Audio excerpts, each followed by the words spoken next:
Good morning, I'm Peter Milios from the Finance News Network. US stocks ticked higher Wednesday as traders reacted to stronger than expected retail sales along with the latest US inflation data. Later this week, traders will also be listening to speeches from Federal Reserve officials for any signs of what the central bank may do at its next meeting in March. The Dow Jones Industrial Average gained 0.11%, rallying more than 250 points from its intraday low. The S&P 500 ticked up 0.28%. The Nasdaq Composite rose 0.92%, boosted by shares of Airbnb, which surged 13.35% after beating earnings expectations. Gains in Tesla, Rivian and Lucid also helped lead the index higher. Stocks slipped early in the session when a report showed January retail sales rose 3%, while economists polled by Dow Jones anticipated a 1.9% increase. The number signals that the US economy is holding up despite increased rate hikes by the Federal Reserve to tame inflation.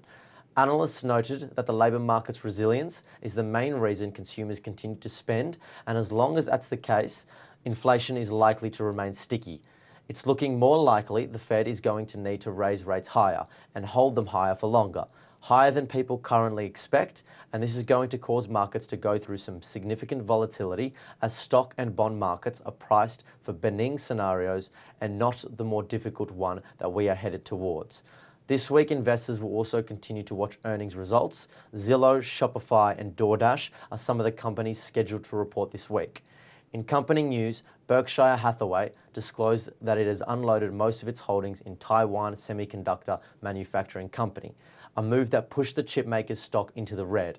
Berkshire bought a nearly $5 billion stake in November and apparently sold it at a big profit. It's not often Warren Buffett flips a stock 3 months later. And Glencore profits have hit a record $34 billion.